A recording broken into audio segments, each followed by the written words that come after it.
بسم اللہ الرحمن الرحیم۔ السلام علیکم سامعین، پہلے آپ کے سامنے جو پیش کر چکے ہیں حضرت فضیل بن ایاز رحمۃ اللہ علیہ کا جو پہلا حصہ ہے، یہ اس کا دوسرا حصہ ہے، اسے بھی سماعت فرمائیے گا۔ حضرت فضیل بن ایاز رحمۃ اللہ علیہ ایک مرتبہ اپنے بچے کو آغوش میں لیے ہوئے پیار کر رہے تھے کہ بچے نے سوال کیا کہ کیا آپ مجھے اپنا محبوب تصور کرتے ہیں؟ فرمایا کہ بے شک۔ پھر بچے نے پوچھا کہ اللہ تعالیٰ کو بھی محبوب سمجھتے ہیں؟ پھر ایک قلب میں دو چیزوں کی محبوبیت کیسے جمع ہو سکتی ہے؟ یہ سنتے ہی بچے کو آغوش سے اتار کر مصروف عبادت ہو گئے۔ میدان عرفات میں لوگوں کی گرہ آزاری کا منظر دیکھ کر فرمایا کہ اگر اتنی گرہ آزاری کے ساتھ کسی بخیل سے بھی دولت طلب کریں تو شاید وہ بھی انکار نہیں کر سکتا، لہٰذا اے مالک حقیقی اتنی گرہ آزاری کے بعد مغفرت طلب کرنے والوں کو تو یقیناً معاف فرما دے گا۔ عرفہ کی شب میں کسی نے آپ سے سوال کیا کہ عرفات سے متعلق جناب کا کیا خیال ہے؟ فرمایا کہ اگر فضیل بن ایاز ان میں شامل نہ ہوتا تو یقیناً سب کی مغفرت ہو جاتی۔ آپ سے کسی نے سوال پوچھا کہ اللہ تعالیٰ کی محبت معراج کمال تک کس وقت پہنچتی ہے؟ فرمایا کہ جب دنیا اور دین بندے کے لیے مساوی ہو جائے۔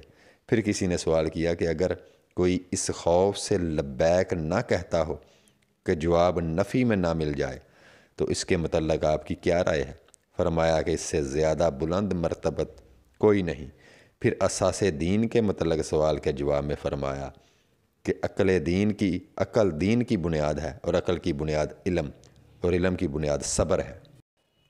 حضرت امام احمد بن حنبل رحمۃ اللہ علیہ فرمایا کرتے تھے کہ میں نے اپنے کانوں سے حضرت فضیل بن ایاز رحمۃ اللہ علیہ کو یہ کہتے سنا ہے کہ طالب دنیا رسوا اور ذلیل ہوتا ہے، اور جب میں نے اپنے لیے کچھ نصیحت کرنے کے متعلق عرض کیا تو فرمایا کہ خادم بنو، مخدوم نہ بنو، کیونکہ خادم بننا ہی وجہ سعادت ہے۔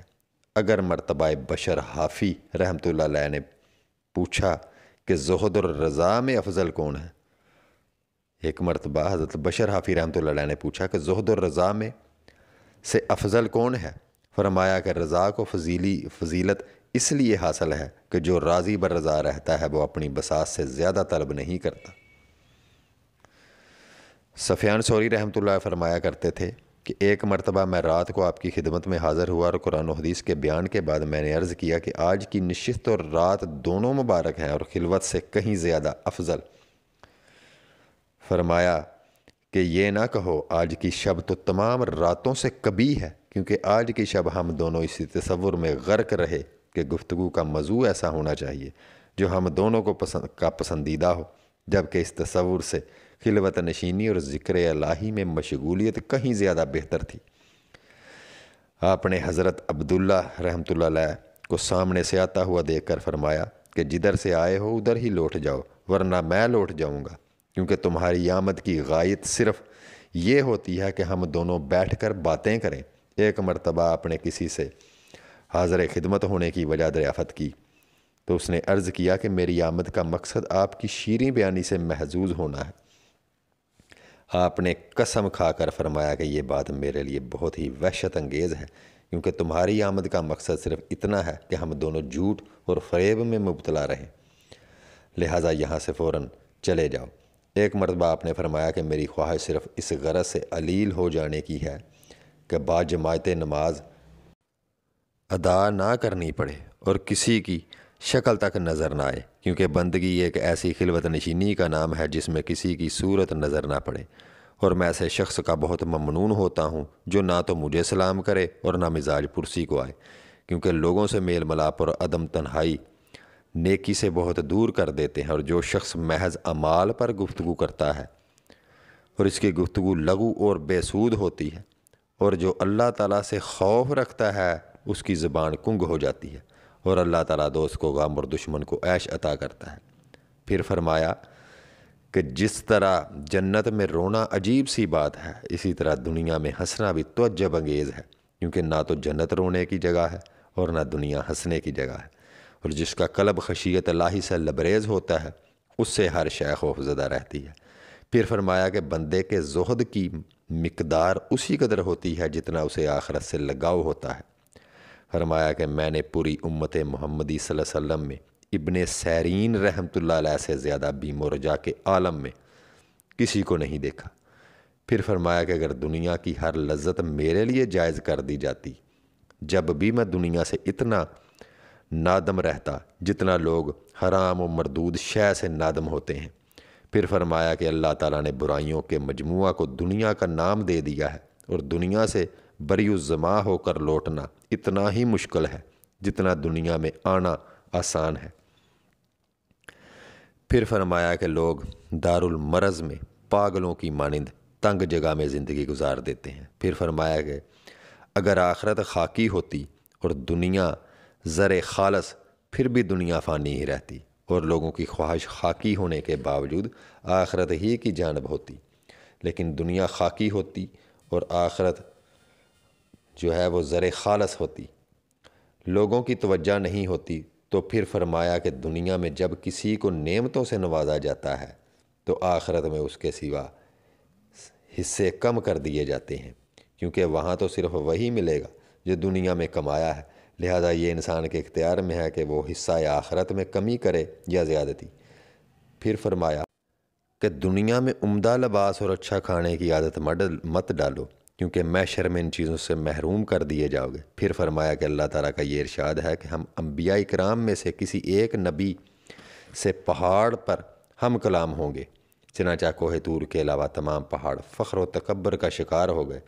اس لیے اللہ تعالیٰ نے کوہ طور پر حضرت موسیٰ علیہ السلام سے کلام فرمایا، کیونکہ عجز اللہ تعالیٰ کی پسندیدہ شے ہے۔ پھر فرمایا کہ 3 چیزوں کا حصول ناممکن ہے، اس لیے ان کی جستجو نہ کرو۔ اول، ایسا عالم جو مکمل طور پر اپنے علم پر عمل پیرا ہو۔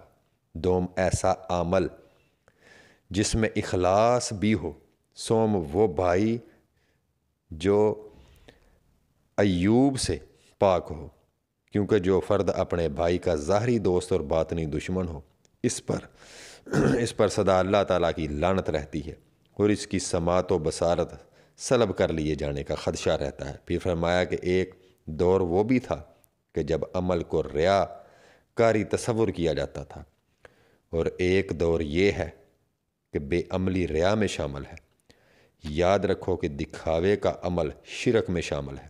پھر فرمایا کہ زاہد و اہل معرفت وہی ہے جو مقدرات پر شاکر و کانے رہے، اور مکمل خدا شناس عبادت بھی مکمل کرتا رہے، اور جو کسی سے آنت کا طالب نہ ہو وہ جواں مرد ہے۔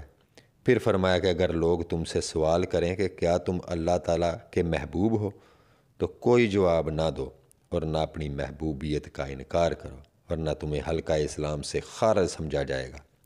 اور اگر محبوبیت کا دعویٰ کرو گے تو دروغ گوئی ہوگی، کیونکہ تمہارا کوئی عمل اللہ تعالیٰ کے محبوبوں جیسا نہیں ہے۔ پھر فرمایا کہ جب حوائج ضروریہ کی وجہ سے ذکر الہی سے محروم ہو جاتا ہوں تو بے حد ندامت ہوتی ہے، حالانکہ 3 یوم کے بعد رفع حاجت کے لیے جاتا ہوں۔ پھر فرمایا کہ بہت سے لوگ غسل کے بعد پاک ہو جاتے ہیں، لیکن بہت سے بد باطن حج و زیارت و کعبہ کے بعد بھی نجس لوٹتے ہیں۔ پھر فرمایا کہ دانش مندوں سے جنگ کرنا احمقوں کے ساتھ مٹھائی کھانے سے زیادہ سہل ہے۔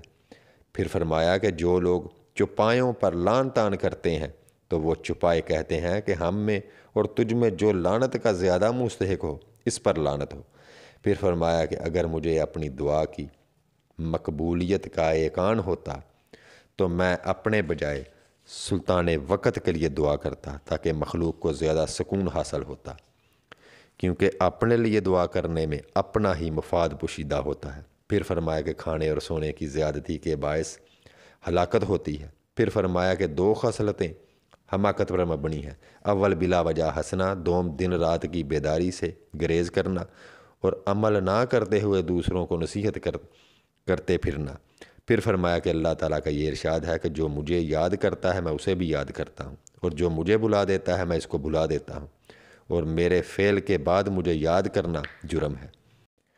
پھر فرمایا کہ اللہ تعالیٰ کا ارشاد ہے کہ معصیت کرنے والوں کو مبارکباد دے دو کہ جب تم توبہ کرو گے تو میں قبول کروں گا، اور صدیقین کو ڈرا دو کہ اگر میں محشر میں عدل کروں گا تو تم سب مستجوب عذاب ہوگے۔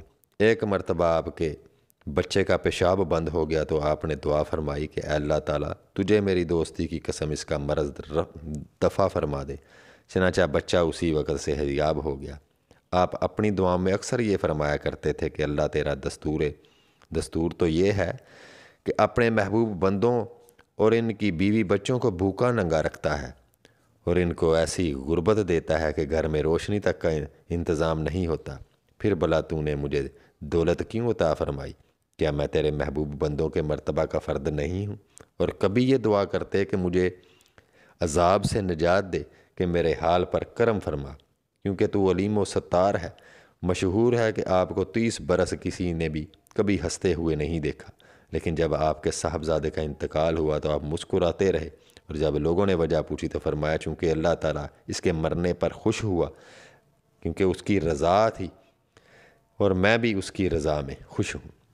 کسی قاری نے بہت خوش الحانی کے ساتھ آپ کے سامنے کوئی آیت تلاوت کی تو آپ نے فرمایا کہ میرے بچے کے نزدیک جا کر تلاوت کرو، لیکن سورہ القاریہ ہرگز نہ پڑھنا، کیونکہ خشیت الہی کی وجہ سے وہ ذکر قیامت سننے کی استطاعت نہیں رکھتا۔ مگر قاری نے وہاں پہنچ کر یہی سورہ قرات کی اور آپ کے صاحبزادے ایک چیخ مار کر دنیا سے رخصت ہو گئے۔ زندگی کے آخری لمحات میں آپ نے فرمایا کہ مجھے پیغمبروں پر اس لیے رشک نہیں آتا کہ ان کے لیے بھی قبر و قیامت اور جہنم و پل صراط کا مرحلہ ہے، اور وہ بھی نفسی کی منزل سے گزریں گے، اور ملائکہ پر اس لیے رشک نہیں آتا کہ وہ انسانوں سے بھی زیادہ خوف زدہ رہتے ہیں۔ البتہ ان پر ضرور رشک آتا ہے جنہوں نے شکم مادر سے جنم ہی نہیں لیا ہے۔ انتقال کے وقت آپ کی 2 صاحبزادیاں موجود تھیں، چنانچہ آپ نے اپنی زوجہ محترمہ سے فرمایا کہ میرے بعد ان دونوں کو کوہ ابو قیس پر لے جا کر اللہ تعالیٰ سے عرض کرنا کہ فضیل بن عیاض نے زندگی بھر انہیں پرورش کیا، اور جب کہ وہ قبر میں جا چکا ہے تو یہ دونوں تیرے سپرد ہیں۔ چنانچہ بیوی نے وصیت پر عمل کرتے ہوئے اب بھی دعا ہی میں مشغول تھیں کہ سلطان یمن ادھر آ نکلا، اور اس نے دونوں صاحبزادیوں کو اپنی کفالت میں لے کر ان کی والدہ سے اجازت کے بعد اپنے 2 لڑکوں کی شادیاں ان سے کر دیں۔ حضرت عبداللہ بن مبارک رحمۃ اللہ علیہ فرماتے ہیں کہ حضرت فضیل بن عیاض رحمۃ اللہ علیہ کی موت کے وقت، وصال کے وقت، ارض و سما حزن و ملال میں غرق تھے۔ اللہ پاک ان کے درجات بلند کرے اور ہمیں بھی ان کی راہ پر چلنے کی سعادت نصیب کرے۔ سامعین، اگر آپ کو ان کا واقعہ اچھا لگا ہو تو آپ سے گزارش ہے کہ لائک کیجیے گا اس ویڈیو کو، کمنٹ کیجیے گا اور اس ویڈیو کو آگے شیئر کیجیے گا تاکہ دوسرے لوگ بھی مستفید ہو سکیں۔ آمین ثم آمین۔